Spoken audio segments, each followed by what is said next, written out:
Veja no ICL Notícias, segunda edição. Projeto antifacção na mão de bolsonaristas. Número 2 do Ministério da Justiça critica alterações no texto do governo e diz que mudanças não miram andar de cima do crime organizado. Ele está, na verdade, colocando muito próximo só da base. Ele está falando muito em violência, etc e tal.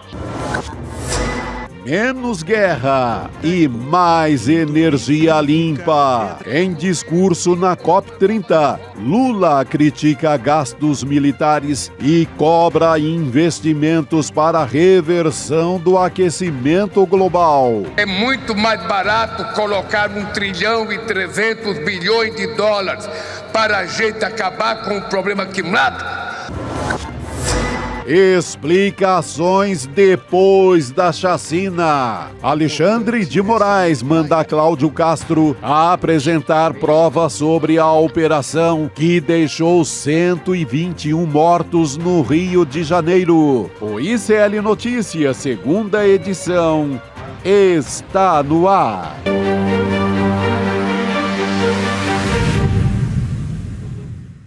Olá, boa tarde. Seja bem-vindo, seja bem-vinda. O ICL Notícias, segunda edição, está começando. Estamos ao vivo nos canais do Instituto Conhecimento Liberta, Eduardo Moreira, também no canal da Voz Trabalhadora no YouTube.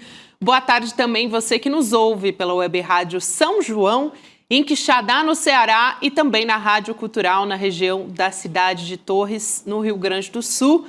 Começando mais uma semana, nesse dia 10 de novembro de 2025, uma semana que já começa pesada para a gente, com essa rasteira no projeto de lei antifacção, que era uma aposta para o governo para falar sobre segurança pública, que é um tema que vai ser especialmente importante em 2026 também, né, Chico? Boa tarde. Importantíssimo, boa tarde, você aí da comunidade. Boa tarde, Gabi. Fizeram uma emboscada, né? Tiraram da mão do governo, colocaram na mão do secretário de Segurança Pública do governo de São Paulo, do Tarcísio, um governador e uma gestão aqui em São Paulo que não resolveu sequer o problema dos drinks batizados com metanol em São Paulo. Então, um secretário de Segurança não consegue tirar nem o metanol de quem toma seu drink em São Paulo, tentando resolver agora o problema nacional da segurança pública. Digamos que não é o mais indicado, né, Gabi? Exato. Inclusive, a gente tem toda a nossa equipe acompanhando essa história, Chico, e essa rasteira, como a gente está conversando aqui.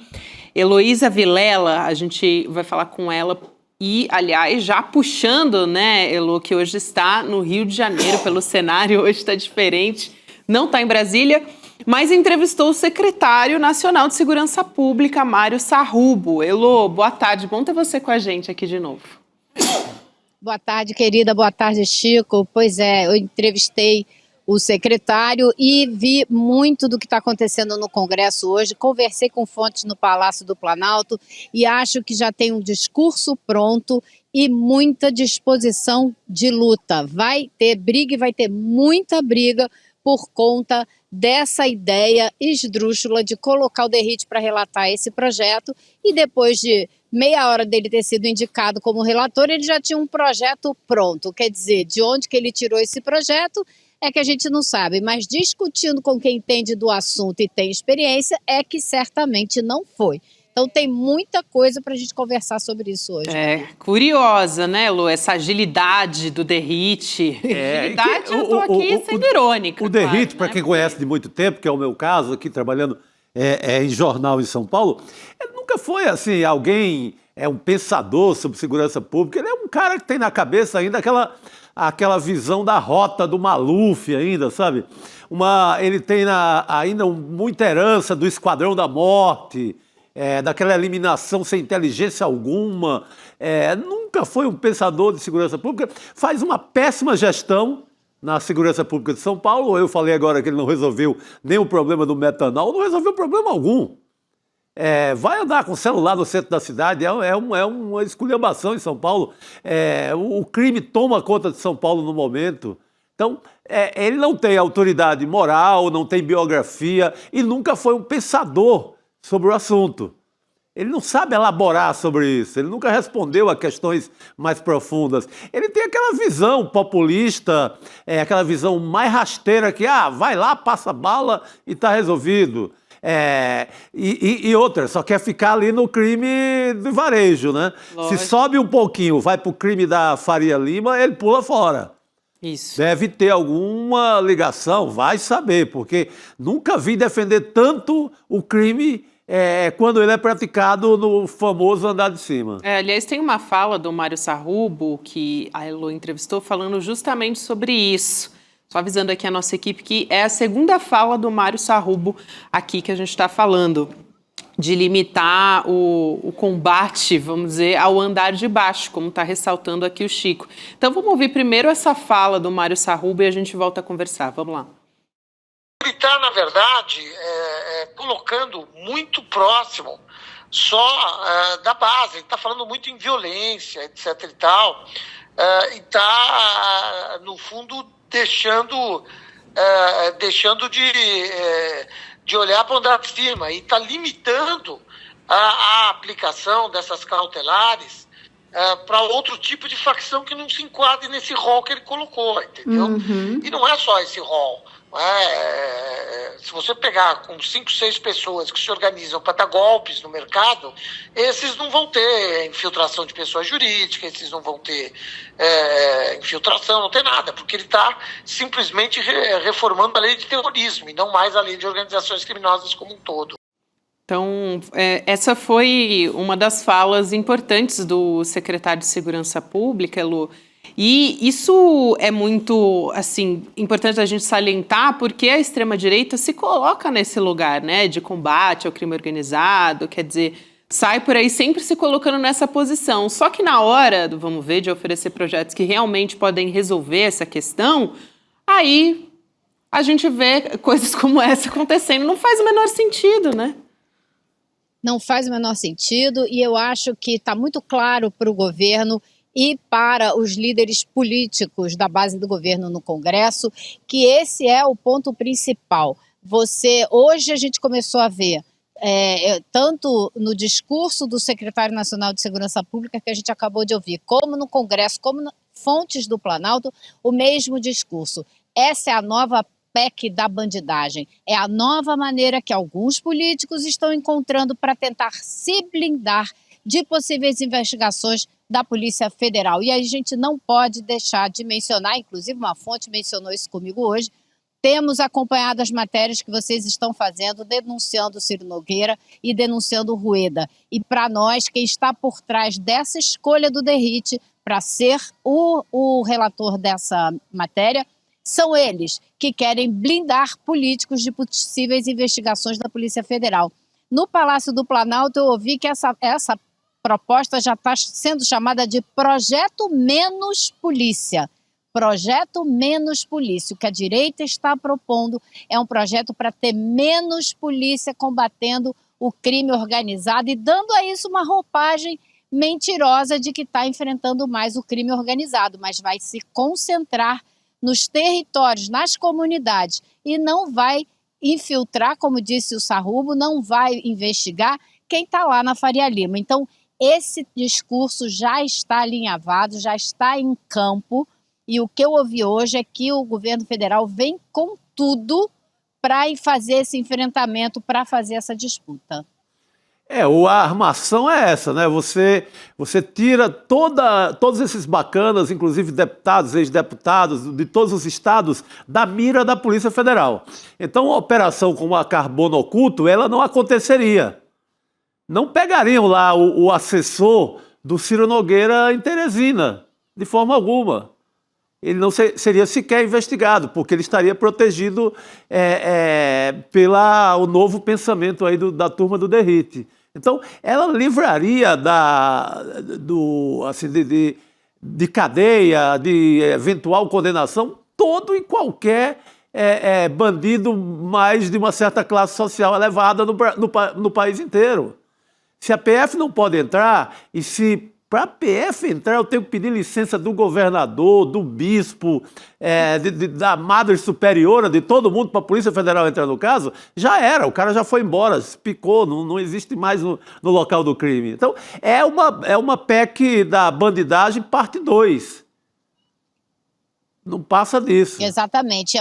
E a Polícia Federal, que é a polícia que tem mais tecnologia, inteligência, preparo, condições para combater o crime organizado que está no país inteiro e até fora do país. Você não espera, como me disse hoje uma pessoa do Palácio do Planalto, você não vai esperar que a Polícia Civil do Amapá dê conta do crime organizado no Amapá, que está conectado com os grandes dirigentes do crime organizado no Rio, em São Paulo, Belo Horizonte, sabe? Sim. Absurdo, né, você esperar isso. Então, está muito claro que eles não querem um combate eficiente, coordenado contra o crime organizado. É isso que precisa ficar muito claro para a população, né, Elô? Porque é um discurso eleitoreiro, de que vai ter mais polícia, mas que na prática não vai combater o crime organizado. Então, jogar a luz nesses pontos que o Derrite, que os bolsonaristas, que a extrema-direita está querendo esconder quando assume um projeto antifacção, né? Um projeto pró-facção, na verdade, porque vai fortalecer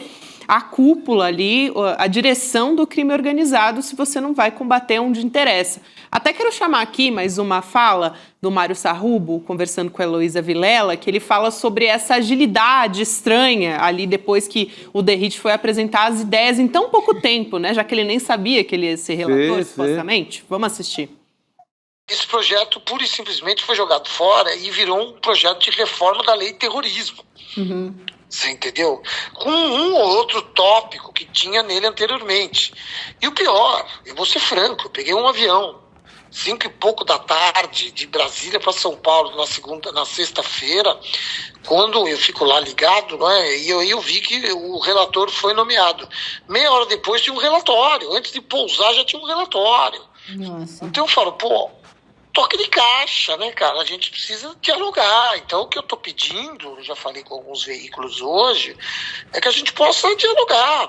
Elô, acho que é importante fazer essa distinção, né, do projeto do terrorismo, que foi ali uma aposta da extrema-direita, mas como o Derrite, a extrema-direita, na figura dele, consegue assumir essa relatoria, então eles estão tentando puxar pontos que são importantes para eles, né, porque teve... Enfim, muita divulgação, porque inicialmente era um projeto do governo federal, era uma aposta realmente para combater o crime organizado.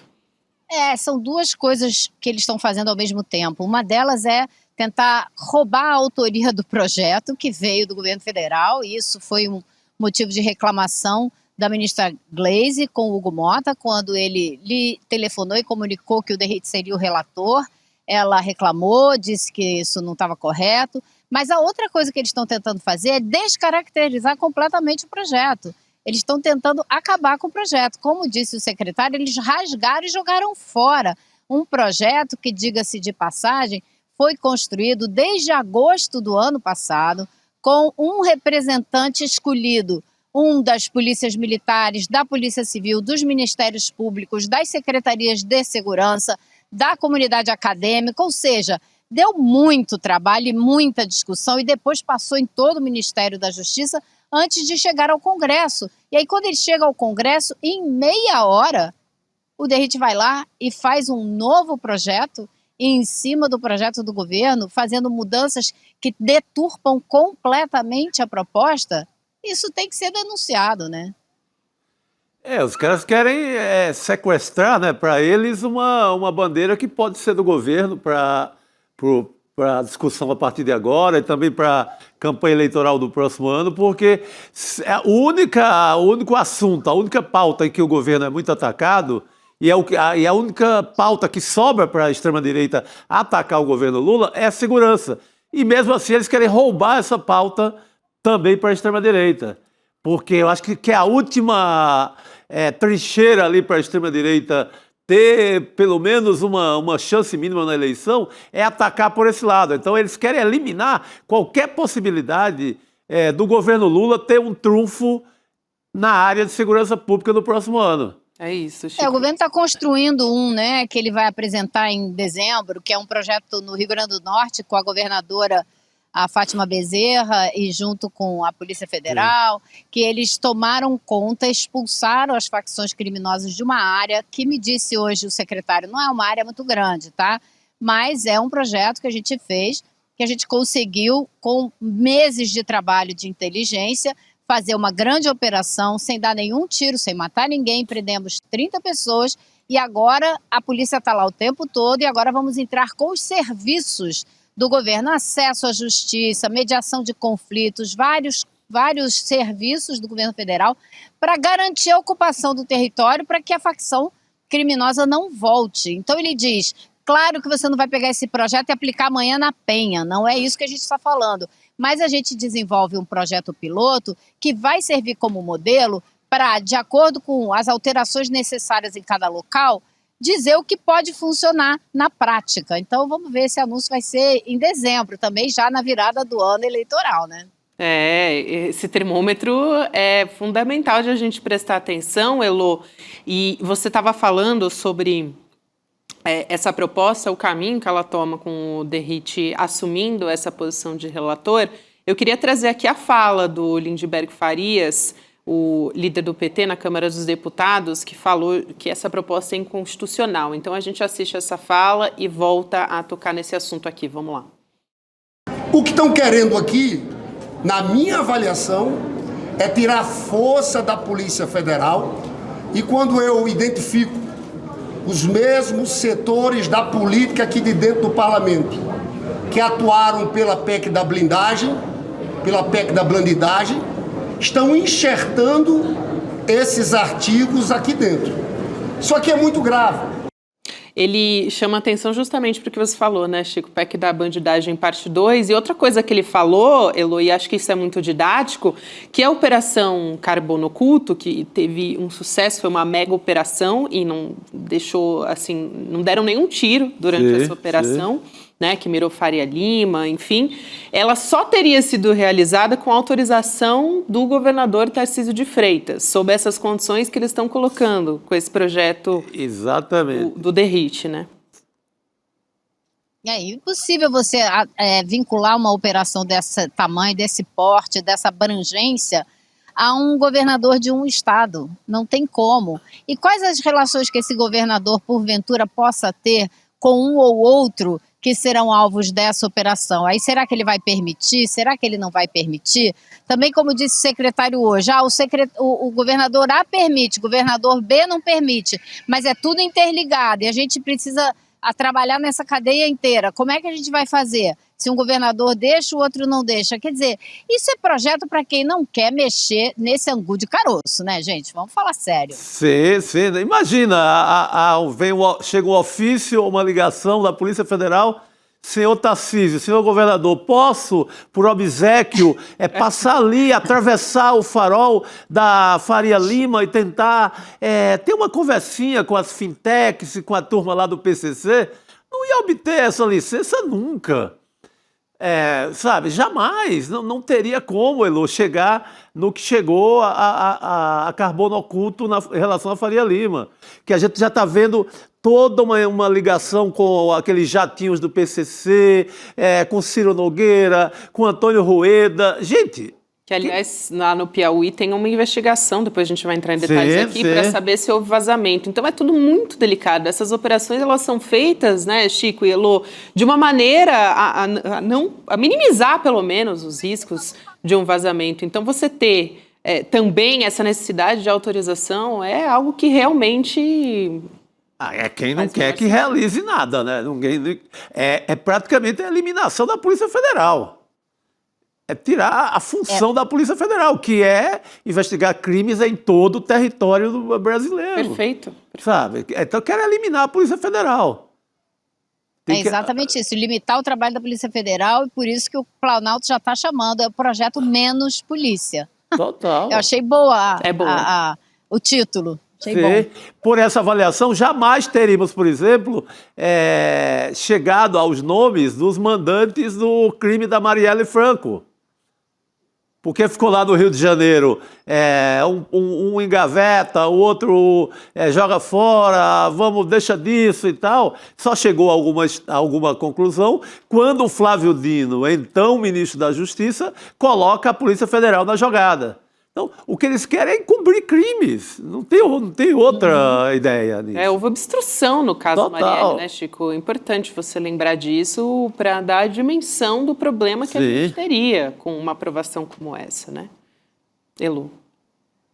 Exatamente. E sem falar nos outros pontos dessa proposta que são absurdos, que, como disse o secretário, banaliza o que é o terrorismo. Então, não diz que é terrorismo, mas faz uma equivalência com o terrorismo. Então, é claro que vai valer como se fosse terrorismo. E você não pode tratar o terrorismo como crime, porque são coisas totalmente diferentes, com um objetivo totalmente diferente. E, além do mais, se você tratar como equivalente ao terrorismo, como disse o secretário, nada impede que o Trump use isso para dizer que tem terrorismo aqui e fazer uma operação no Brasil. Então, toda a discussão que a gente teve na semana passada a respeito dos riscos de tratar o crime organizado como terrorismo voltam à tona. Possível intervenção militar de um país estrangeiro, risco Brasil ficando muito maior para qualquer operação financeira no exterior e por aí vai. Então, assim, a proposta tem vários absurdos. Outra é a respeito dos bens que são tomados pela Polícia Federal nessas operações, jatinho, carro de luxo. Se no final não houver uma ação contra aquele indivíduo, os bens voltam todos. Então, toda essa apreensão vai por água abaixo, por aí vai. Tem muitos pontos que foram criticados e que serão criticados ao longo dos próximos dias. Mas essa limitação do trabalho da Polícia Federal é o foco central do Executivo e dos deputados e senadores da base do governo. Elu, muito rapidamente eu também queria aqui falar sobre o papel do Hugo Motta nessa jogada, né? Que foi algo que a gente comentou aqui, que incomodou muito e publicamente já está se colocando a Gleisi Hoffmann nessa jogada também. Mas foi uma puxada de tapete, mais uma puxada de tapete do presidente da Câmara dos Deputados no governo.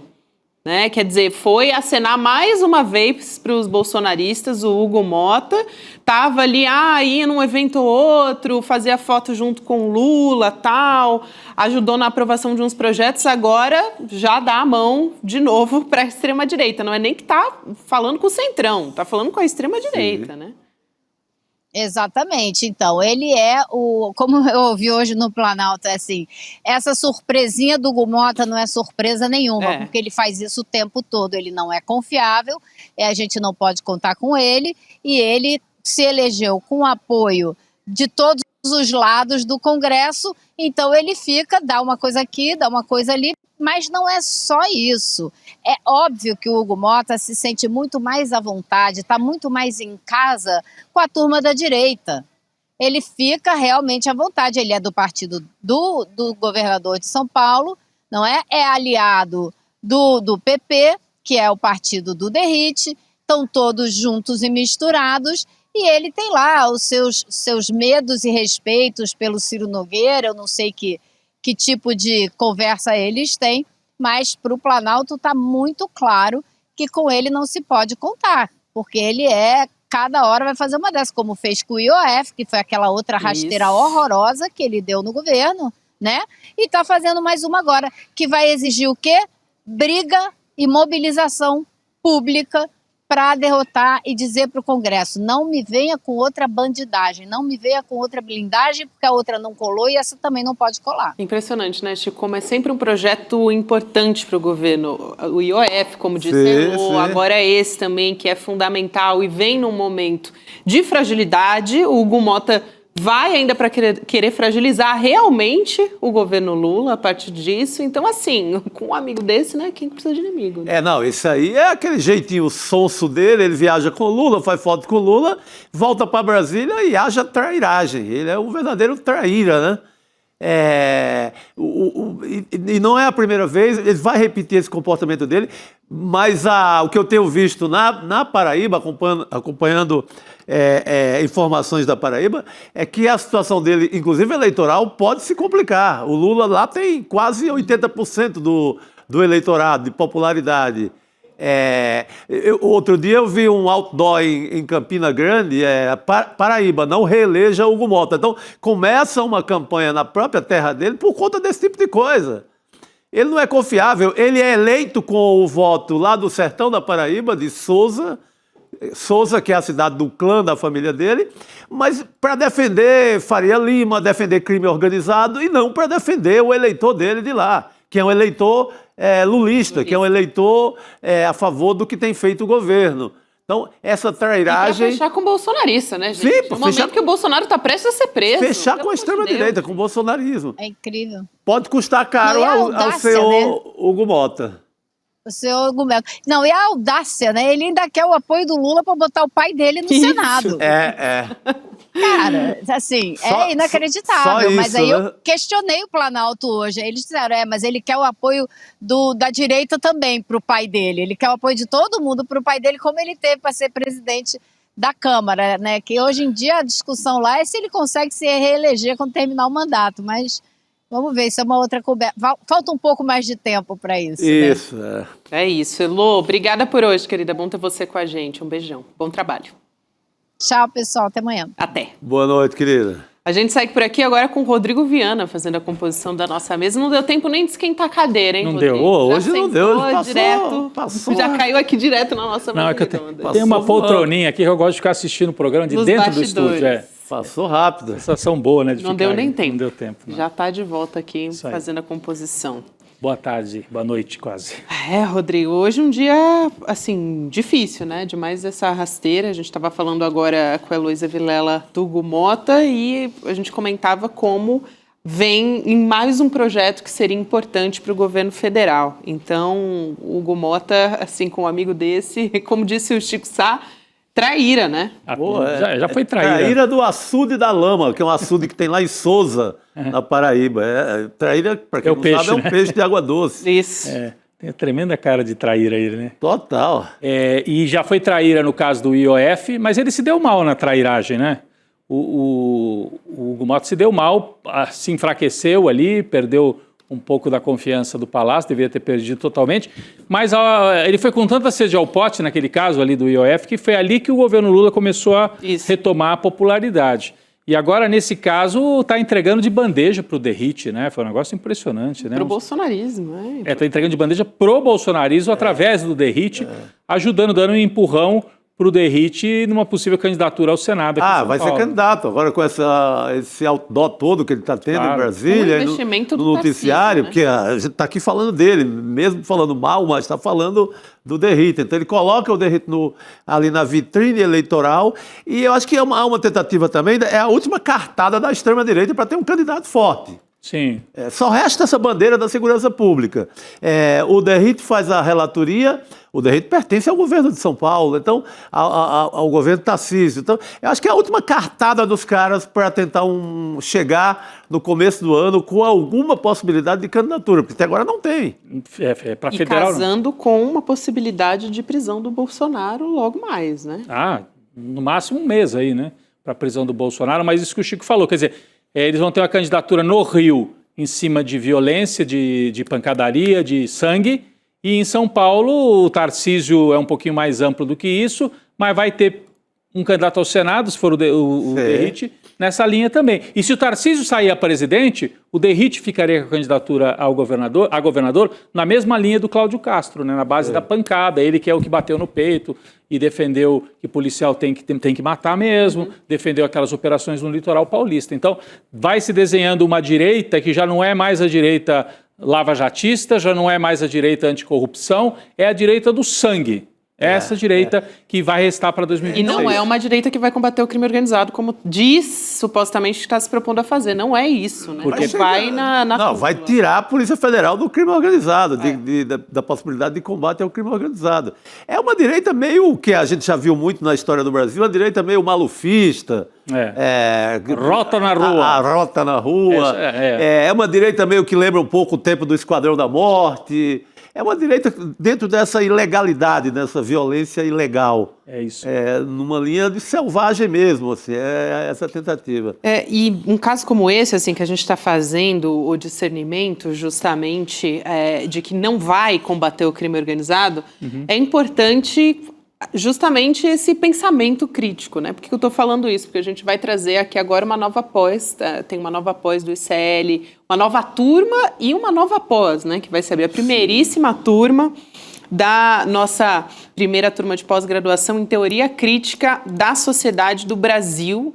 E vão ter diversos professores para contribuir com esse pensamento crítico, o Nancy Fraser, também o Vladimir Safatli, o nosso Gessé, o nosso Lindener, também estão no corpo dos professores. Tem muito intelectual aí que a gente costuma acompanhar. Rafael Valim, o Lindener, nosso Lindener Pareto, e um convidado internacional, bom, além da Nancy Fraser também, Álvaro Garcia Lineira, que foi vice-presidente da Bolívia e entende muito de história da América Latina. Tem muita gente aqui na nossa audiência também curte muito Elias Jabbour. Ele também é um dos professores da nossa pós-graduação. Então, vale muito a pena. A gente teve, não sei quem que fez aqui, a primeira pós-graduação do ICL, né, que é Repensando o Brasil. Então, agora a gente traz uma nova pós-graduação. Muito importante, o nosso lançamento vai ser no dia 27 de novembro, quinta-feira. Então, daqui 2 semanas, né? 8 horas da noite vai ser o lançamento e quem assiste e adere também à pós-graduação, durante o evento tem um desconto ali. É bem importante acompanhar o evento para ter essas condições exclusivas do lançamento. Então, você pode ir em icln2.com.br para garantir a sua vaga lá. Maravilha. Estreia nova, então, aqui no ICL, hein, Chico? Agora há pouco, Rodrigo, já que você chegou aqui, vou aproveitar para a gente continuar nessa história das operações da Polícia Federal, porque a Operação Carbono Oculto, ela continua, né? Novas fases. Sim. A gente tem a Polícia Civil do Piauí abrindo um inquérito para apurar um possível vazamento de informação da Operação Carbono Oculto. Por isso que a gente falou dessa questão também relacionando com o Estado, enfraquecendo a Polícia Federal, né? Por conta também de casos como esse. O que esse caso atinge, né?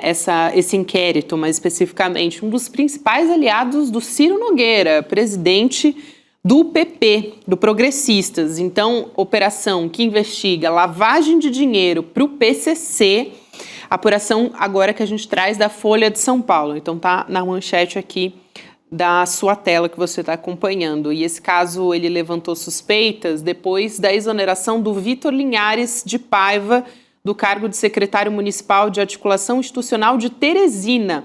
Isso aconteceu 2 dias antes da operação. A gente falou aqui do Vitor Linhares de Paiva porque uma reportagem do ICL Notícias mostrou que ele teria recebido R$230 mil para intermediar a venda de um posto de combustível investigado por ligação com o PCC. Foi uma reportagem exclusiva que a nossa equipe trouxe na semana passada, né? O Vitor Linhares, ele é aliado de primeiríssima hora do Ciro Nogueira, próximo da família, né? Coisa assim de frequentar a casa mesmo.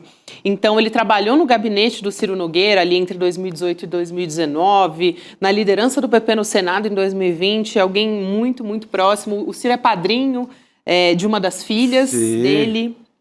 É disso que a gente está falando. É importante porque o ICL trouxe a primeira apuração e agora a Folha de São Paulo entra, porque é incrível, Chico.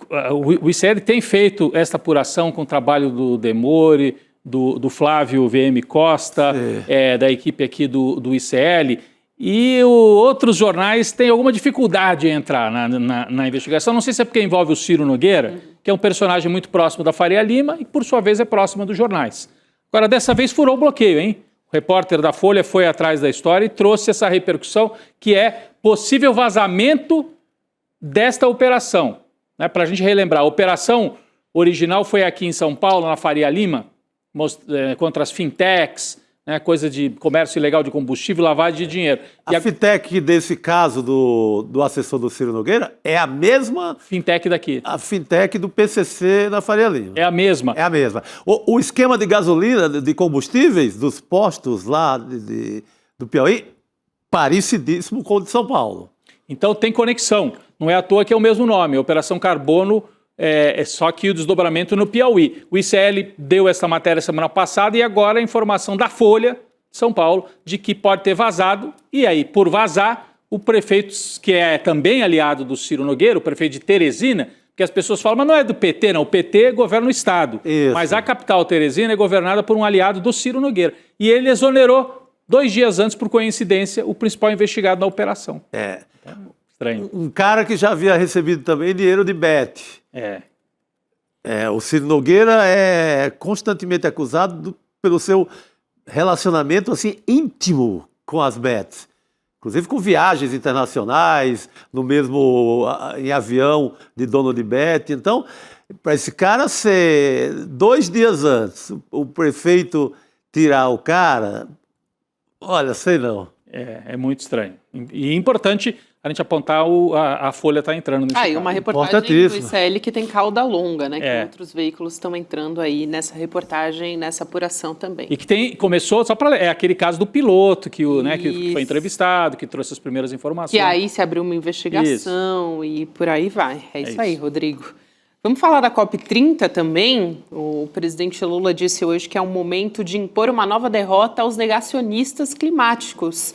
Ele estava fazendo uma crítica não só ao Donald Trump, mas os líderes globais, né, que rejeitam a agenda ambiental. É realmente o negacionismo, assim, na veia. A gente está vendo tudo isso acontecer, acabamos de ter exemplo até aqui no Brasil, daqui a pouco a gente vai falar sobre isso, mas o presidente Lula discursou sobre isso na abertura da COP, lá em Belém. A gente vai ouvir essa fala e volta para chamar o nosso convidado. Vamos lá. A COP30 será a COP da verdade. Na era da desinformação, os obscurantistas rejeitam não só as evidências da ciência, mas também os progressos do multilateralismo. Eles controlam algoritmos, semeiam o ódio, espalham o medo, atacam as instituições, a ciência e as universidades. É momento de impor uma nova derrota aos negacionistas. A gente vai chamar aqui o presidente do Conselho do Instituto Terra, que é o Juliano Salgado.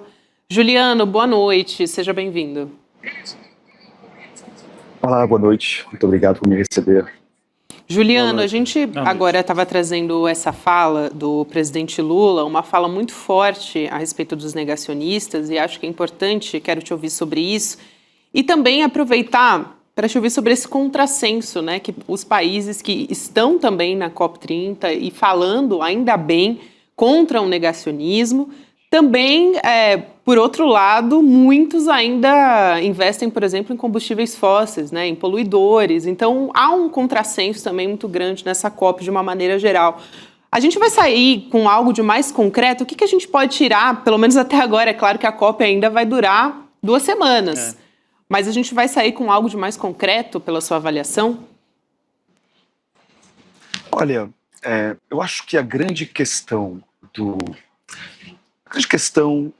ambiental hoje, ela não é exatamente pautada pela COP. A COP, claro, os governos se reúnem, os governos passam acordos, tentam trazer soluções para melhorar a situação, mas na verdade, e aqui eu queria fazer referência a essa fala do presidente Lula, que eu achei muito boa, as populações, nós brasileiros, nós temos aqui a oportunidade de trazer para o debate quais são os valores, em que sociedade nós queremos viver.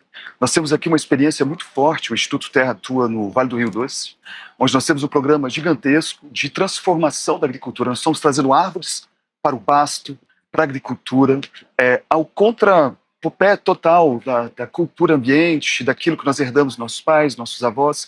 Mas quando nós somos capazes de trazer o debate de uma forma despolarizada para a população, e que a população é capaz de entender quais são as questões, as soluções que são possíveis, ela opta pelas soluções de luta contra o clima, ela opta pela solução em prol da ecologia. Então, eu acho que essa fala está muito acertada, porque essa polarização hoje é que nos impede de ter um debate racional, inteligente, construído e de envolver a população no que precisa ser feito, que é uma mudança dos nossos valores.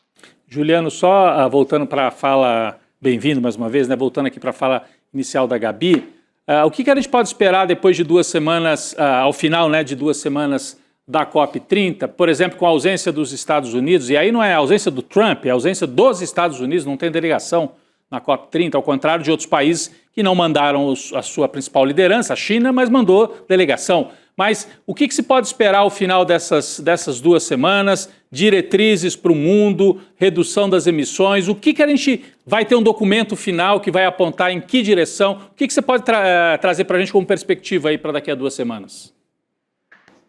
Olha, é um paradoxo que essa ausência dos Estados Unidos, na verdade, é provavelmente uma sorte para a COP poder chegar com soluções possíveis. Na hora que, alguns anos atrás, tentou se decidir de planejar a saída da energia por combustíveis fósseis, né, carvão, né, houve uma pressão muito forte dos Estados Unidos nas negociações para que isso não aconteça.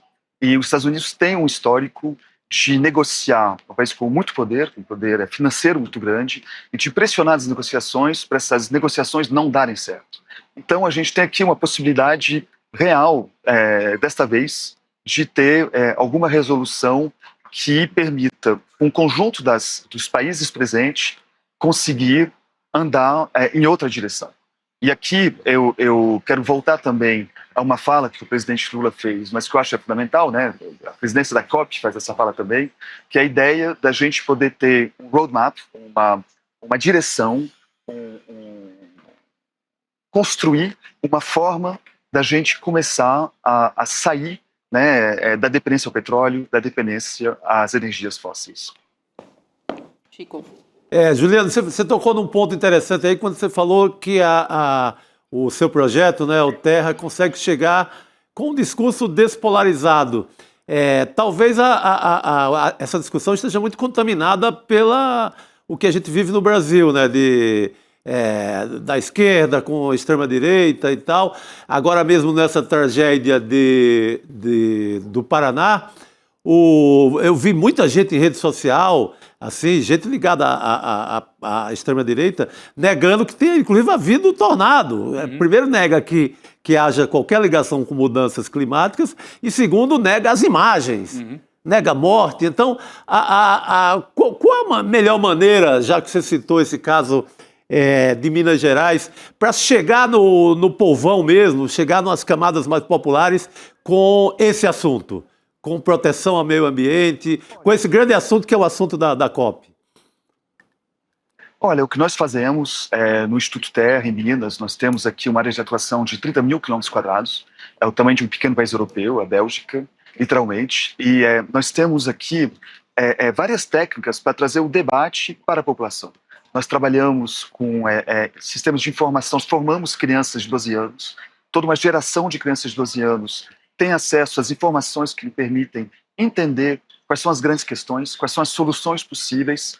Nós formamos jovem ao pensamento crítico, e esse pensamento crítico, nós ajudamos eles a traduzir eles em mídia social, para provocar o debate, para trazer para a sociedade esse debate de uma forma despolarizada, de novo, e ao mesmo tempo, nós temos vários exemplos positivos de como, no nosso caso, planta árvores para produzir gado, café, cacau, etc., de como essas técnicas têm um efeito positivo na vida cotidiana das famílias. A água volta nas terras, as nascentes voltam a jorrar, a água é um elemento importantíssimo na vida de todo mundo, a gente sabe disso, mas também isso resulta no aumento de produtividade das terras, né, e das produções agrícolas. Então, pelo exemplo e pelo debate e trazendo o sentido crítico para a população e confiando na inteligência de nós todos aqui. Você falou de povão, confiando na inteligência do povão, que tem a capacidade de decidir por si próprio quando ele tem as ferramentas para analisar quais são as forças que organizam a vida dele. Muito bom. Eu queria muito rapidamente, Juliano, falar sobre os eventos climáticos urgentes, né? A gente teve, por exemplo, nesse final de semana, um evento aqui local, então a gente pode colocar aqui na tela as manchetes que estão no nosso site. 90% de uma cidade fica destruída após tornado que causou 6 mortes no Paraná. Paraná foi atingido por 3 tornados com vento de até 330 quilômetros por hora. É muito absurdo isso, né? Lula lamenta mortes e envia ministros ao Paraná após tornado. Então, a gente teve essa passagem do tornado. São 7 mortes até agora no sul do Brasil. Só na cidade de Rio Bonito, do Iguaçu, que fica no Paraná, justamente esse tornado ele deixou 6 pessoas mortas. Então, eu acho que isso casa com essa fala do presidente Lula, né? De um discurso negacionista, ao mesmo tempo que a gente vê eventos climáticos urgentes como esse, que a gente teve agora aqui no Brasil, e junto com a COP, é muito simbólico isso acontecer num momento como esse, né, Juliano? Olha, é simbólico, as imagens são terríveis, é terrível mesmo, quem vê essa cidade totalmente arrasada, parece que houve uma guerra lá, ela foi destruída de um momento ao outro, né? É muito difícil explicar esses eventos climáticos. Eu acho que a gente, pegando o exemplo desses eventos que acontecem, esses tornados que acontecem muito no sul dos Estados Unidos, que estão diretamente ligados à destruição da Amazônia. A Amazônia, essa floresta gigantesca, né, ela é um fator de estabilização da região em termos de eventos climáticos. E eu acredito que a gente conseguindo repensar a nossa relação com a agricultura, com a paisagem, trazendo esse debate para o público, a gente pode fazer muito melhor do que somente reagir a esses eventos. A gente pode começar a tentar prevenir, mas para isso é necessário que a gente traga esse debate para a população, é necessário que a gente faça essas escolhas diferentes, escolhas que vão proteger nossas vidas e que vão nos permitir viver nesse mundo que está chegando para a gente, o mundo das mudanças climáticas, desses eventos que, infelizmente, vão ter uma tendência a ser cada vez mais fortes, acontecer com mais frequências. Então, a gente tem a obrigação de mudar a nossa forma de chegar à paisagem para poder tentar, o máximo possível, prevenir esses eventos, estabilizar o nosso clima. Perfeito, Juliano. Deixar de enxugar gelo, né? Muito obrigada pela sua presença aqui no L2. Um prazer e até uma próxima. Obrigado. É um imenso prazer, gente. Muito obrigado aí por nos Boa receber. noite. A gente segue ainda falando a respeito de COP30 com o Jamil Chad, que está chegando aqui no N2 também. Jamil, boa noite. Bom falar com você. Boa noite. A gente não está ouvindo o Jamil Chad, mas já vamos recuperar aqui. Será que algum Chad botãozinho lá? Ouve? Agora sim, né, Jamil? Eu estou. Opa! Agora a gente te ouve, Jamil. Perfeito. Vamos nessa. Vamos Bom estar nessa. com vocês aqui. Bom te receber também, Jamil. Sempre, a gente conversava agora com o Juliano Salgado, né, sobre as emergências climáticas. Achei muito importante essa fala dele, já que a gente vai voltar a falar sobre COP30 e talvez o maior dos negacionistas, quando a gente fala em liderança global, né, em cada um dos países, que é o Donald Trump. Mas é uma realidade que deve acontecer e já está acontecendo com cada vez mais frequência. Então, para trazer aqui, Jamil, a fala do Donald Trump sobre a COP, ele fez a primeira declaração desde o começo da COP nas redes e ele foi criticar o desmatamento. Olha só, Donald Trump, um grande... Preocupação, né? Exato, uma grande preocupação com o desmatamento, Donald Trump. E a gente acredita muito, né? Ele disse que o desmatamento causado pela construção de infraestrutura para o evento aqui no Brasil. Ele publicou o seguinte, vamos colocar aqui na tela. Aliás, já está na tela. Eles devastaram a floresta amazônica do Brasil para construir uma rodovia de 4 faixas para ambientalistas. Isso virou um grande escândalo. Ele estava também usando um print ali da tela, né, de uma reportagem da Fox News, aliada ali quase que porta-voz do governo do Donald Trump, dizendo que ela foi construída, como é que ela obrigou as autoridades a cortarem árvores e tal. E o presidente Lula, só para lembrar, convidou o Trump para a COP, isso já faz bastante tempo, até no encontro reforçou, ou no encontro que o Lula teve com o Trump, reforçou esse convite. Trump não foi, não tem uma delegação também federal do governo dos Estados Unidos que foi condicionada para ir para o evento. E aí quem respondeu foi o governador do Pará, o Hélder Barbalho, que cedia a COP30. Ele falou o seguinte nas redes: em vez de falar de estradas, o presidente norte-americano deveria apontar caminhos contra as mudanças climáticas. Aí ele fala, poderia celebrar a redução histórica no desmatamento da Amazônia, até puxou ali, né, a sardinha para o estado do Pará, que é o estado dele, que teve o melhor resultado. E também falou sobre investir mais para salvar as florestas do mundo. Ele falou, ainda dá tempo de passar na COP30, Trump, a gente espera você com o tacacá, é melhor agir do que postar.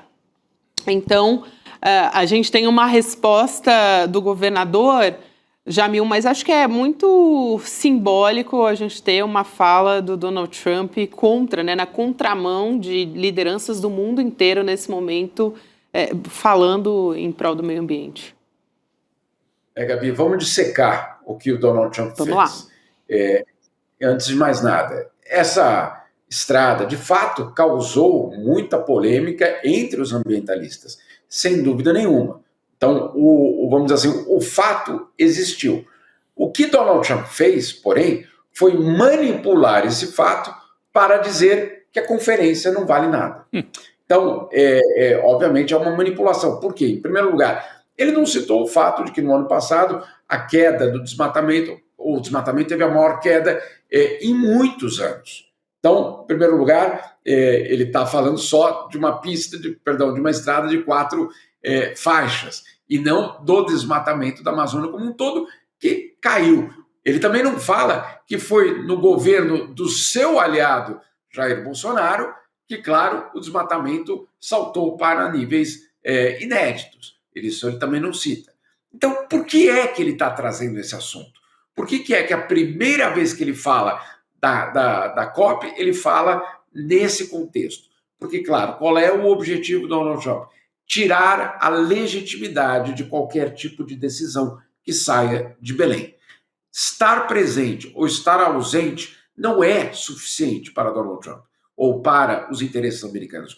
O governo americano precisa que Belém não só, basicamente, seja deslegitimada, mas ela precisa fracassar.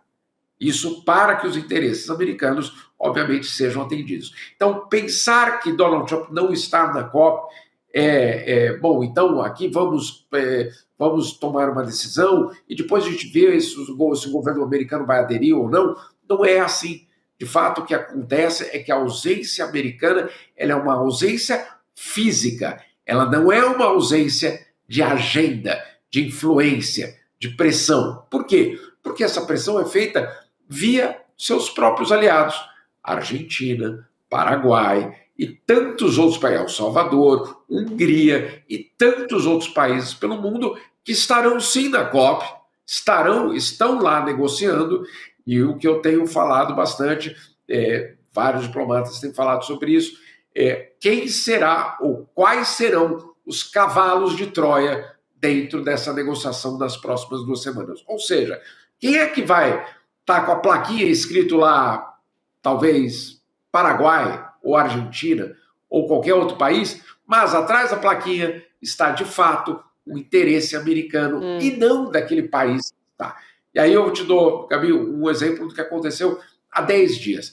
A Organização Internacional Marítima é uma organização basicamente também de muito tempo, ela não faz parte exatamente do centro das decisões do mundo, mas ela é fundamental porque ela regula basicamente o transporte marítimo no mundo inteiro. Ela foi fazer uma reunião justamente para lidar com as emissões de CO2 no transporte marítimo. O governo americano não estava, mas olha só o que eles conseguiram fazer.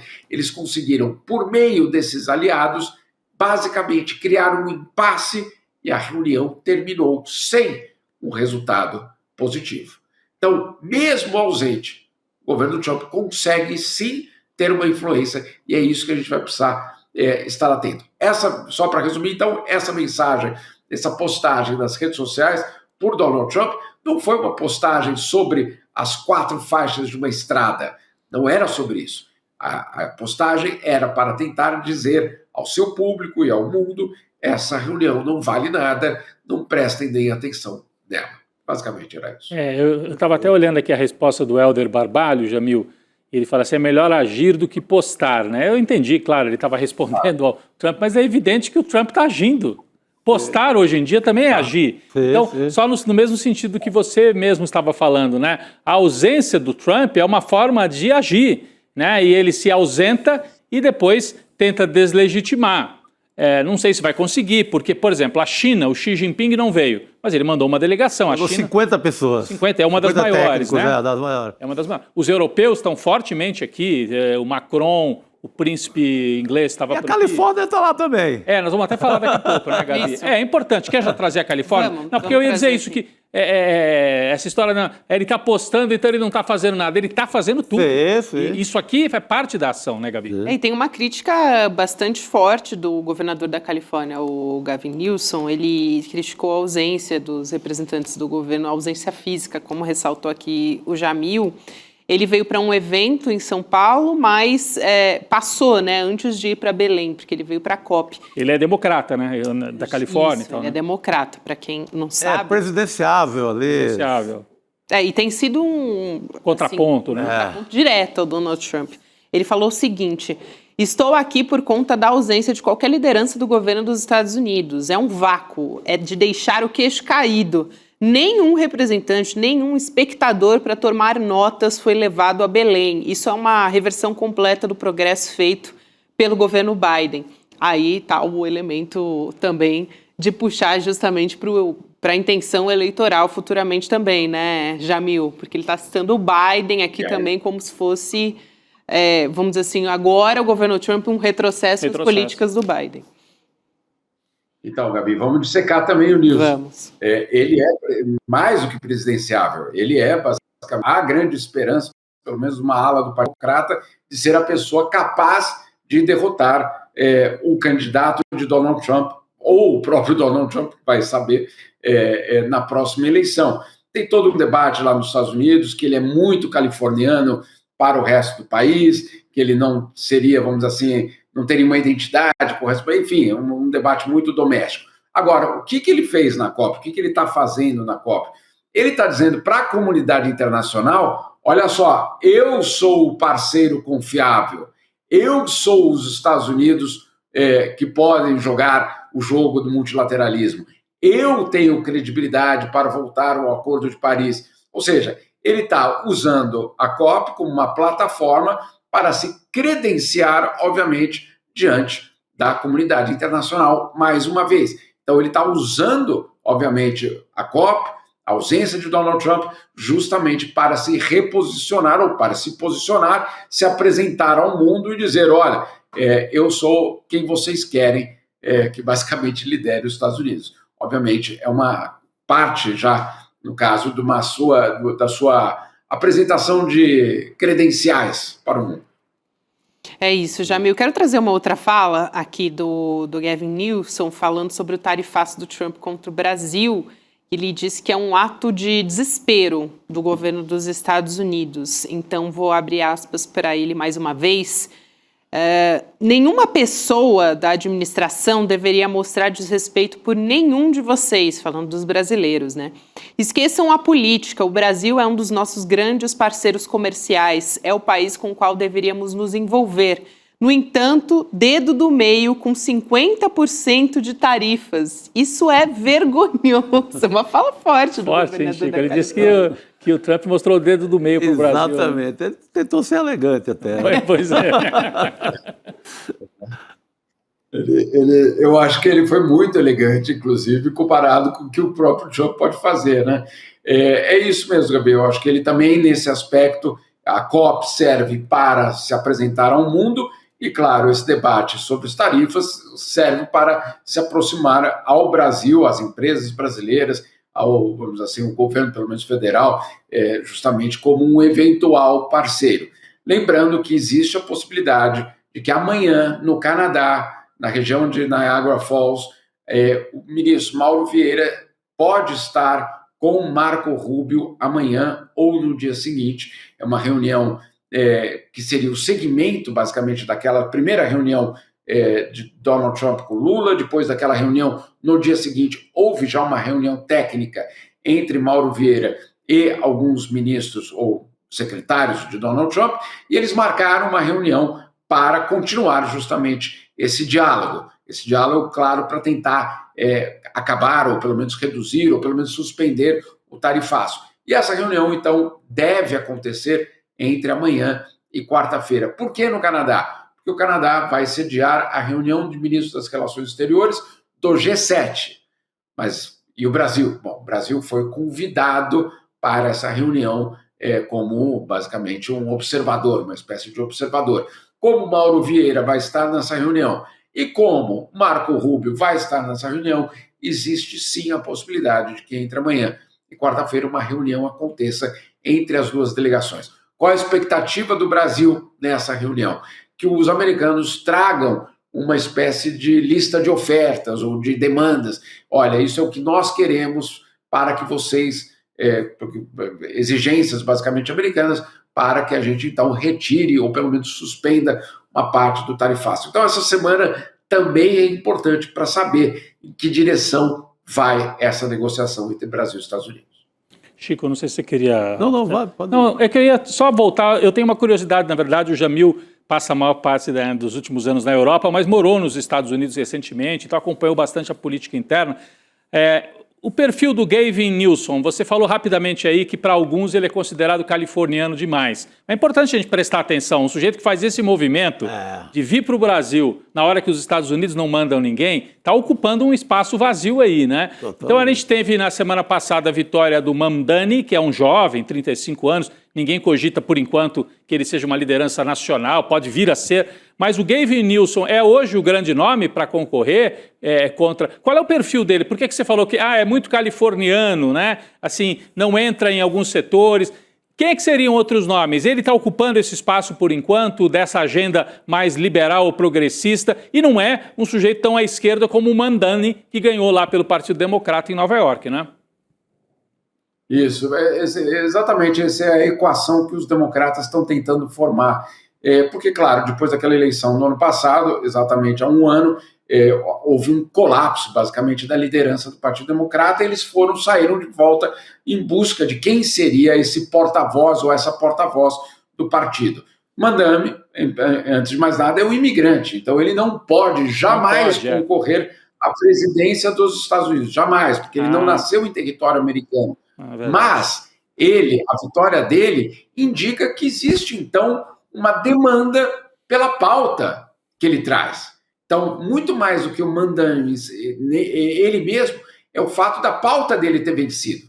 Então, isso sim foi algo importante, inclusive, e aí, começando aqui a colocar o cenário político americano, para a ala, vamos dizer assim, Bernie Sanders.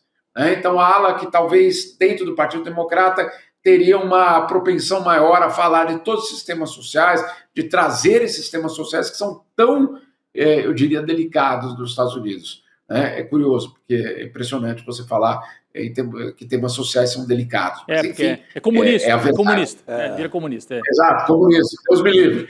Né? Aí vai pro Gavin, que na verdade um democrata muito mais próximo do que era o Bill Clinton e o Joe Biden. Ou seja, quase um conservador, um moderado. Né? Que absolutamente não tem nada de esquerda mais tradicional e que tem uma política, eu diria, muito robusta na área econômica, etc. Então, até aí, pode ser um cara que pode ser apresentado como o rosto dos democratas para o resto dos Estados Unidos. Qual é o problema dele? Pelo menos não sou eu que digo isso, hein? É o que os americanos têm dito. Ele tem um estilo, antes de mais nada, muito típico de um californiano, ou seja, o cara da praia, o cara que é descolado, etc., e que tem alguns desses valores, não estou falando de valores sociais, alguns valores muito mais liberais do que aqueles, vamos dizer assim, integrantes da classe média do centro dos Estados Unidos. Então, aborto, LGBT, combate ao racismo, toda aquela pauta que, para um americano mais tradicional, fala, opa, esse é um liberal demais para mim. Demais. Entendi. Então, são esses elementos que ainda colocam ele como uma espécie de, eu diria, o nome óbvio, mas que ainda não foi testado, meu caro, em termos nacionais. Perfeito. Ninguém sabe exatamente como que ele reage, como que uma população, sei lá, do Kansas ou em Tennessee, etc., reagiria a um cara mais liberal em termos de valores. Perfeito. Entendi. Só aqui fazer aquela nota de rodapé. Nota de rodapé, né? Boa, Gabi. Mas teve uma dessas proclamações, vamos dizer, eles chamam de proclamações ali na Casa Branca, né, da Semana Anticomunismo do Donald Trump, que ele instituiu como uma maneira também de atacar o que ele chama de comunismo, de atacar a oposição. De atacar o mandante, né? Agora, né, no dia 7. Ele fez esse ataque muito forte. Dia 7, sexta-feira agora. Então, eu fiquei assim, chocado. Fui até olhar mesmo. Gente, isso tá no site da Casa Branca? Sim, tá no site da Casa Branca. Não é dos Simpsons, não, né? É surreal, né? Tão surreal que parece. Poderia ser o episódio dos Simpsons, né? E aí tem um textão falando sobre ideologia, enfim... dizendo que o comunismo não trouxe nada além de ruína. É um negócio assim, impressionante colocar isso como quase que uma política de governo, né, Jamil? Muito rapidamente aqui para a gente fechar a nossa conversa. Mas aí é muito útil para você simplificar a oposição toda que luta por direitos. Só isso. Ninguém, eu estive lá, eu não vi ninguém falando em expropriação de terra, em nacionalização de empresa, não vi ninguém falando do fim da propriedade privada, não tem isso, não estamos falando disso, mas só o fato de você pedir ou pautar a questão dos direitos é algo que obviamente coloca muita pressão nessa ala. Lembrando, eu só faço essa... eu fiquei muito impressionado com essa história, porque eu mesmo passei por isso, fiquei doente, fui uma noite para o hospital, não houve cirurgia, era uma pedra no rim que saiu sozinha, e no dia seguinte veio a conta, um hospital absolutamente complicado, tinha um banheiro para 20 pacientes, não 20 convidados, 20 pacientes, tinha um banheiro, e a conta veio no dia seguinte, $48 mil. Meu Deus do céu! Isso porque a pedra foi expelida naturalmente. Isso porque a pedra no meio do caminho pulou fora, né? Não, a hora que eu acho que ela ficou sabendo da conta antes do que eu. Correu. Ela falou, eu preciso socorrer esse meu amigo aqui, porque não é possível. Eu não vou poder ficar aqui. Imagina, eu aqui, saindo sozinho, vai custar 48 mil. Imagina se ele tiver que ser operado. Que facada, hein? Ele vai ter que deixar o rim. Mas por que eu estou falando isso? Porque a questão dos direitos sociais, o direito à saúde, é inexistente. É inexistente. Você vai à falência se você tiver que ser operado, quando você não tem, obviamente, um sistema de saúde pública. Não, é inacreditável, Jamil. Essa experiência acho que traz para o mundo real isso que a gente vem falando da política de saúde. Como é chato morar num país que não tem o SUS, né? Deve ser difícil. É horrível. É isso. Olha, eu não sei se doeu mais a dor da pedra ou a conta. Ou a conta. Foi uma pedrada também essa conta. Meu Deus do céu. Obrigado, Jamil. Olha, obrigada por hoje, querido. A gente se vê em breve. Valeu. Beijo para vocês todos. Boa noite, querido. A conversa está tão boa que a gente foi da COP para o anticomunismo para a pedra no rim.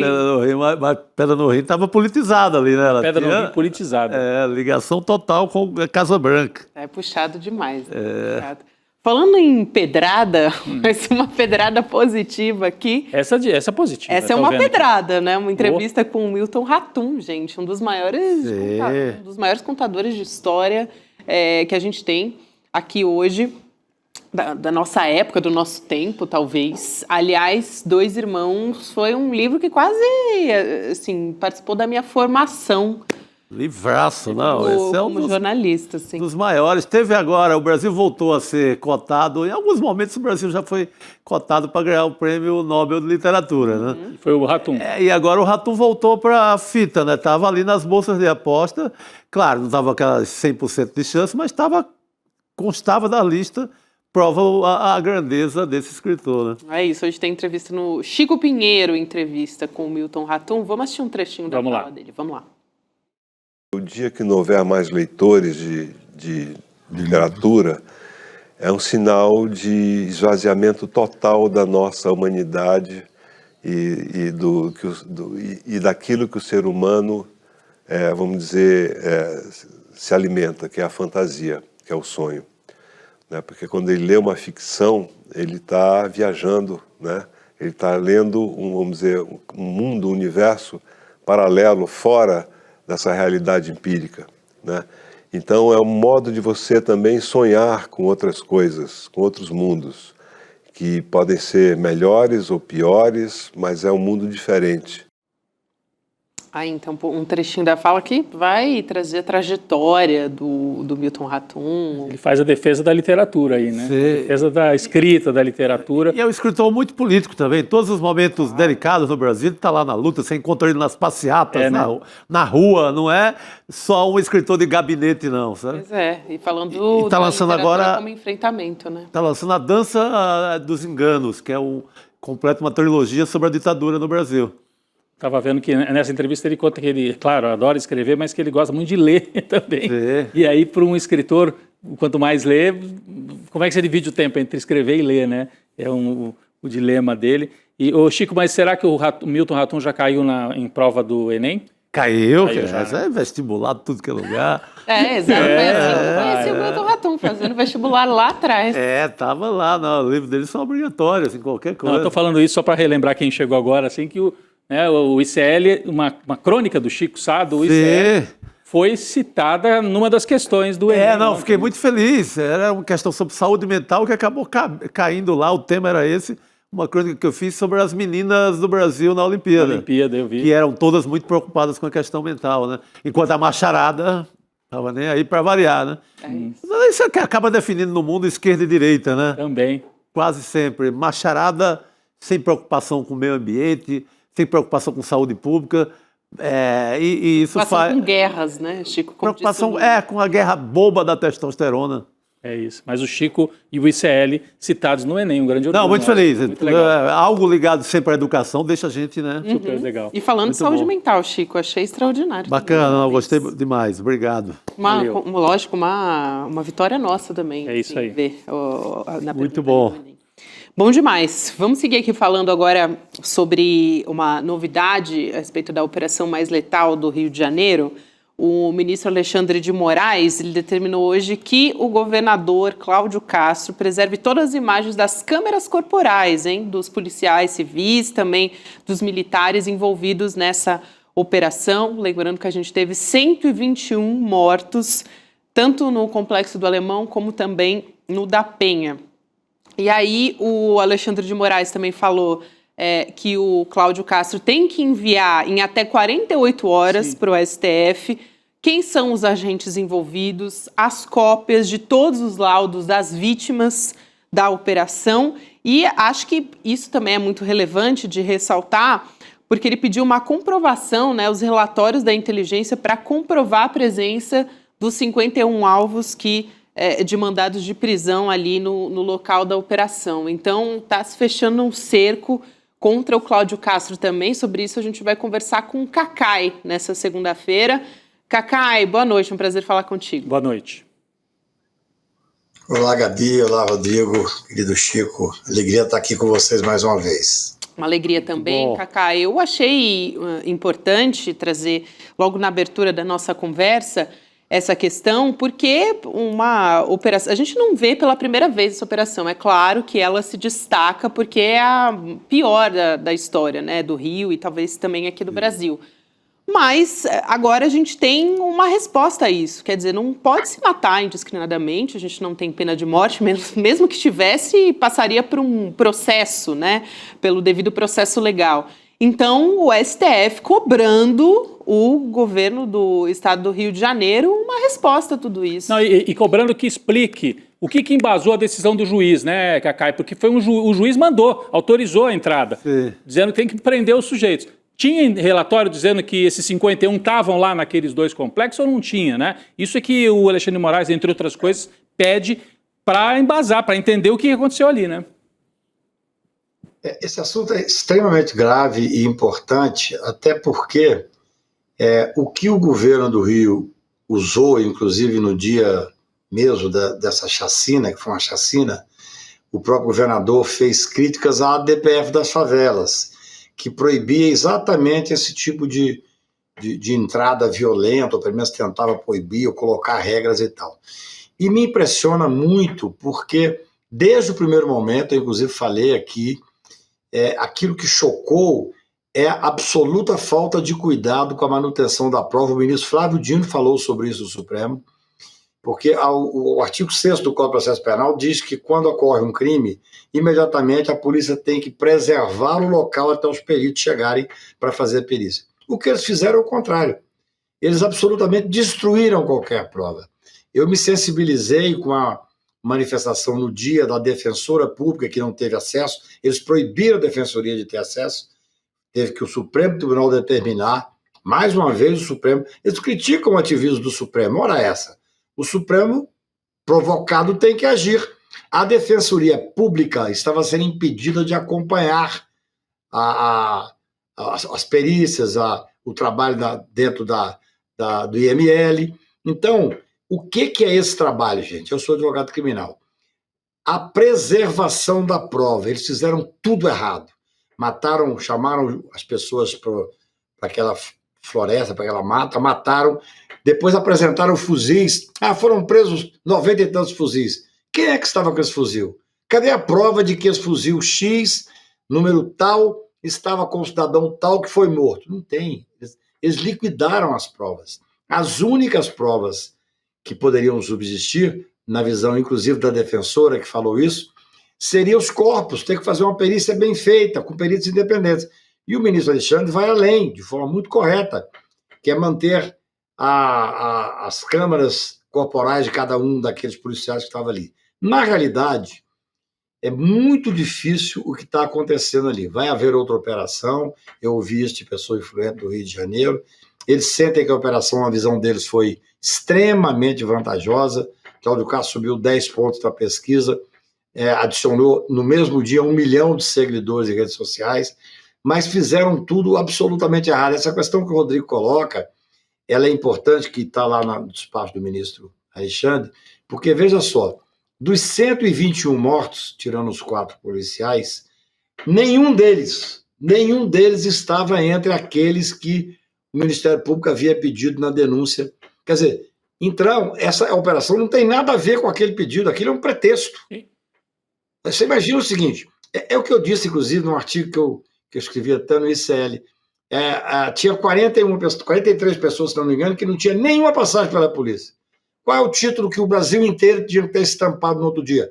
43 pessoas sem passagem pela polícia foram assassinadas. Não, é 121 mortos, sendo que, veja bem, aqueles que tinham mandado de prisão, não existia, como a Gabi bem disse, nenhuma possibilidade de matá-los. Tinha que prendê-los para ter o devido processo legal. Se há um conflito específico num caso tal, pode-se até imaginar que tivesse tiro, Chico. Mas não é assim que funciona. Foi um desastre, foi uma chacina. Ou seja, aqueles contra os quais havia um pedido formal do Ministério Público não estavam lá. Ninguém foi preso. Nem o líder foi preso, é uma coisa inacreditável. Fizeram operação com 2.500 homens, segundo o Cláudio Castro, preparado por mais de um ano, e não conseguiram prender os líderes. Prenderam algumas pessoas e mataram, assassinaram, executaram, inclusive com tiro na nuca, com faca, pessoas que não tinham nenhuma possibilidade de sofrer ação da polícia. Pessoas que a infelicidade era ser negra e estar numa comunidade. Então, esses esclarecimentos são importantíssimos. Eu gostaria, eu não consegui ler, um dia complicado, o despacho do ministro Alexandre, mas eu gostaria que tivesse a identificação dos fuzis, porque foi uma grande, assim, disseram, prenderam 90 e tantos fuzis, 100 fuzis. Prenderam onde? Da Cadê onde veio? entendeu? Exatamente. Não, prenderam com o senhor fulano de tal, que tomou um tiro e que está morto aqui. Tem alguma questão sobre isso? Você tem uma foto que comprova isso? Não. A foto que eu vi dos fuzis é um policial, um carrinho, como se fosse um carrinho de supermercado, com os fuzis amontoados ali dentro. Ou seja, não existe prova, gente. As pessoas que estavam mortas ali amontoadas naquela rua, várias delas estavam sem camisa, estavam descalço. Será que naquele momento eles estavam, ou será que também sumiram com uma coisa muito comum na polícia, quando quer destruir a cena do crime, some com as roupas, inclusive. Então aquilo foi tudo um desastre, tudo um desastre. Espero que o Supremo Tribunal ainda consiga, através dessa ação firme, decidida e democrática do ministro Alexandre, ainda consiga descobrir quem é que estava realmente armado, quem é que de alguma forma resistiu à polícia. Eu vi uma cena de cortar o coração de uma mãe dizendo, tem gente que diz até que eu vi o vídeo, eu não tive coragem de ouvir, de um filho dizendo, mãe, me pegue aqui, porque eu quero me entregar. É surreal. É de matar, gente, é de cortar o coração. Agora, é bom fazer esse trabalho que o ministro Alexandre está fazendo, junto com a DPF, que ele está fazendo a DPF, porque ele é o relator atual da DPF. Porque essa DPF, que no dia que houve a coletiva do ministro do governador Cláudio Castro, ele diz, maldita DPF. Eles culpam a DPF pelos assassinatos deles. A DPF tentou colocar um pingo de regramento, porque, afinal de contas, eles, evidentemente, uma operação dessa não é feita na Vieira Solto. Uma operação dessa não é feita no Leblon, no Rio de Janeiro. Jamais. Feita nas comunidades. Então, é um problema muito grave. É muito bom que a gente acompanhe. Você foi muito perspicaz, Rodrigo, ao fazer essas observações, porque eles destruíram as provas. Sabiam que estavam fazendo crime, destruíram. Não tem uma comprovação que os fuzis estavam com eles, não tem uma comprovação de onde os corpos estavam. Como é que você vai fazer reconstrução de crime? Se você pega 100 e tantos corpos amontoados no meio de uma rua, levados pelos familiares e pelos amigos. É muito cruel. O que foi feito ali é uma afronta ao Código de Processo Penal, é uma afronta completa ao Estado Democrático de Direito.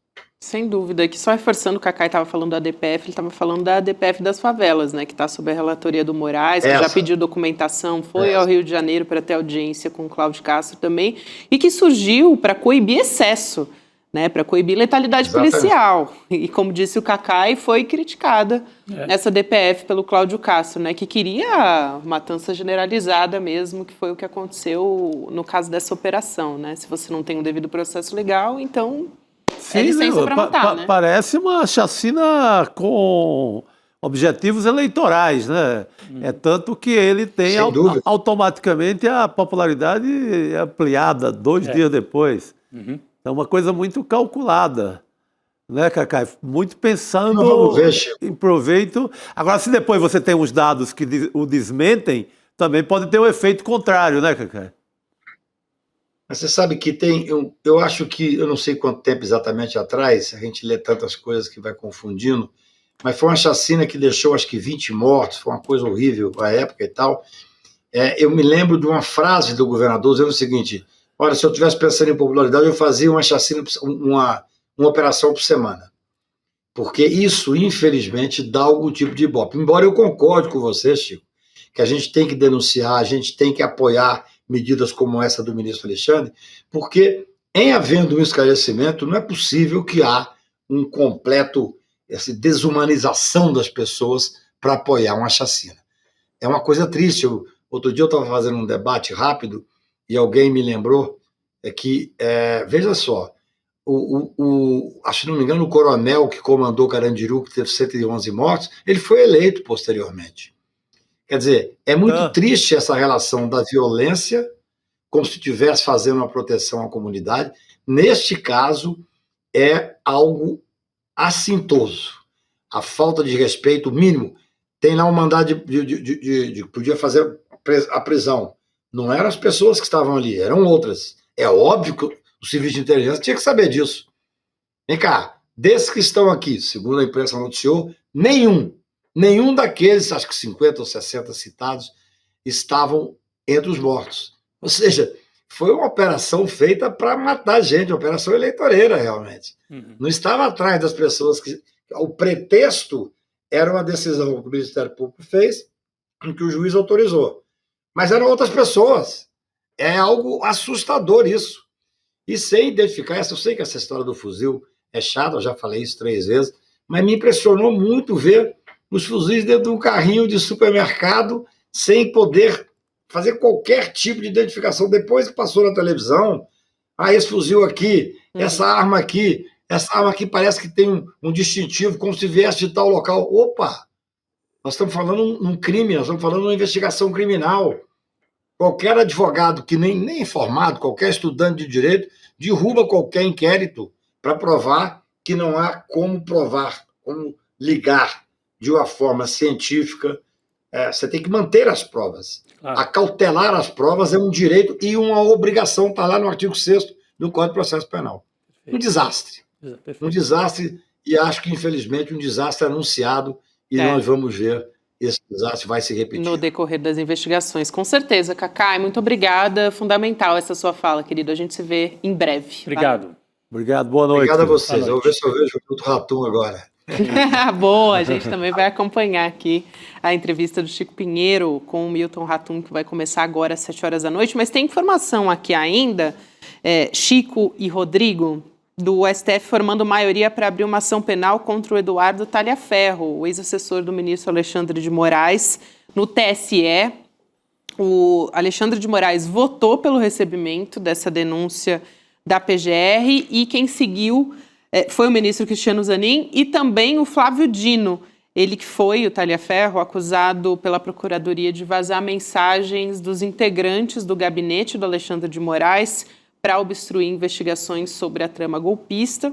Tem até o dia 14 de novembro, aqui só para lembrar os ministros da primeira turma para depositar os votos.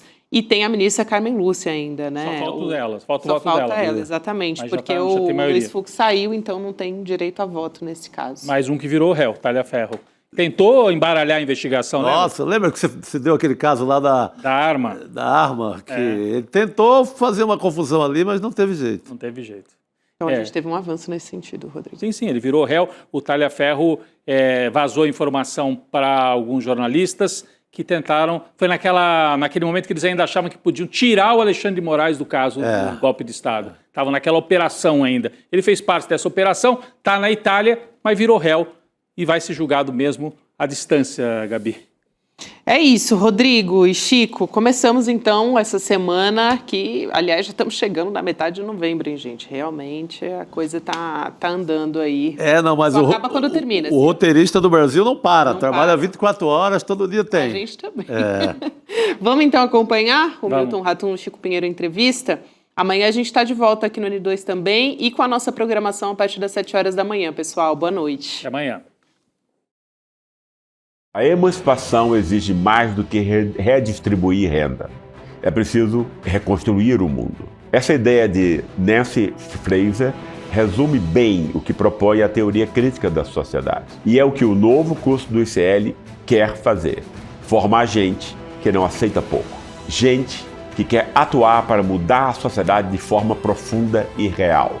Dia 27 de novembro, quinta-feira, às 8 da noite. Começa essa pós-graduação feita para quem quer pensar e agir.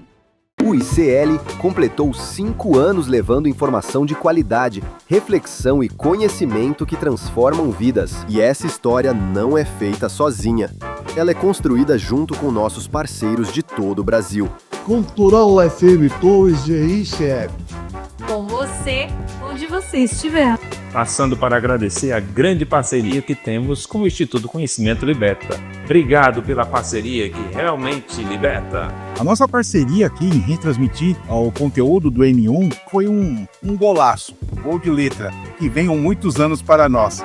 Um forte abraço a todos. Salve, camaradas do ICL! Vamos crescendo juntos aí nessa grande parceria e esperamos que venham mais muitos e muitos anos pela frente. Conhecimento liberta. E é por isso que nós temos essa parceria, para expandir esse conhecimento. E nós estamos juntos nesse processo, nessa... São vozes unidas em uma rede que cresce a cada dia, levando informação livre e independente para milhões de brasileiros. E você, que tem um canal no YouTube ou uma emissora de TV, pode se juntar a nós. Retransmita o sinal do ICL e leve transformação para a sua audiência. ICL, 5 anos de informação que liberta. E juntos, vamos muito mais longe.